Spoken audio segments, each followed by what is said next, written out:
रात का घना अंधेरा और दूर दूर तक फैला जंगल।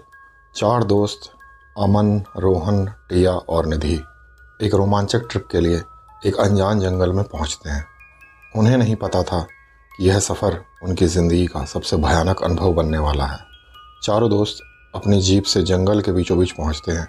टिया उत्साह से कहती है, वाह, ये जगह कितनी खूबसूरत है, आओ थोड़ा एक्सप्लोर करते हैं। अमन हंसते हुए बोला, ठीक है, लेकिन अगर कोई भूत मिल गया तो? रोहन भी मजाक के मूड में आ जाता है और कहता है, भूत नहीं, लेकिन शायद कोई नरभक्षी मिल जाए। सब हंसने लगते हैं, लेकिन निधि को उनकी बातों से अजीब सी घबराहट महसूस होने लगती है। रात होते ही चारों अपना टेंट लगाकर आराम करने चले जाते हैं।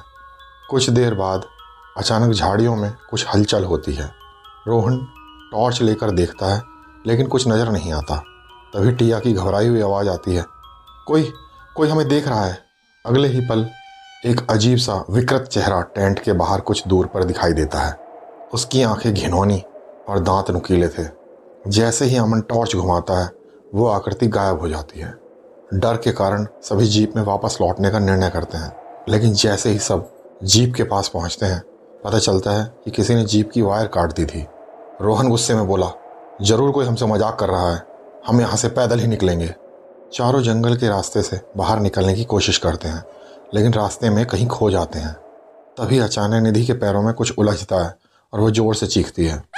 अमन टॉर्च की रोशनी डालता है तो देखता है कि वो एक इंसानी हाथ है, जिसे किसी ने काट कर वहाँ फेंक दिया था। टिया कांपते हुए कहती है, हमें यहाँ से भागना होगा। तभी अचानक झाड़ियों में से कोई कूदता है और रोहन को पकड़कर जंगल में खींच ले जाता है। उसकी चीखें पूरे जंगल में गूंजने लगती हैं। अमन, टिया और निधि दौड़ते हुए रोहन को बचाने जाते हैं, लेकिन उन्हें उसका सिर्फ खून से सना जूता मिलता है। तभी जंगल में एक अजीब सी हंसी की आवाज़ पहुंचती है, तुम सब अब कहीं नहीं भाग सकते, सब यहीं मारे जाओगे, कोई जिंदा नहीं बचेगा। तभी अचानक अमन के ऊपर एक विकृत इंसान हमला करता है, जिसके शरीर पर जगह जगह कटे फटे के निशान थे और उसकी हड्डियां बाहर उभरी हुई थी। वह अपने तेज नुकीले हथियार से अमन का पेट चीर देता है। अमन भयंकर दर्द से चीखता है, नहीं, प्लीज मुझे मत मारो। लेकिन वह दरिंदा निर्दयी हंसी हंसते हुए उसे तड़पा कर मार देता है। अब सिर्फ टिया और निधि बची थी। वे जान बचाकर भागते हुए एक पुराने लकड़ी के घर में पहुंचती हैं, जहां अंदर खून से सनी दीवारें थी। तभी दरवाज़ा अपने आप बंद हो जाता है। निधि डरते हुए कहती है, हमें यहाँ से किसी भी तरह बाहर निकलना होगा। टिया खिड़की से बाहर देखती है तो डर के मारे कांपने लगती है। 3-4 विशाल नरभक्षी उस घर की तरफ बढ़ रहे थे। तभी एक लंबा और डरावना आदमी अंदर प्रवेश करता है। उसके हाथ में इंसानी सिर लटक रहा था। वह फुसफुसाता है, खेल खत्म हुआ, अब बारी तुम्हारी। टिया चाकू उठाकर उस पर हमला कर देती है, लेकिन वह उसे एक झटके में उठाकर दीवार से टकरा देता है। टिया के सिर में चोट आती है और उसके सिर और चेहरे पर जगह जगह से खून बहने लगता है। अब निधि अकेली थी।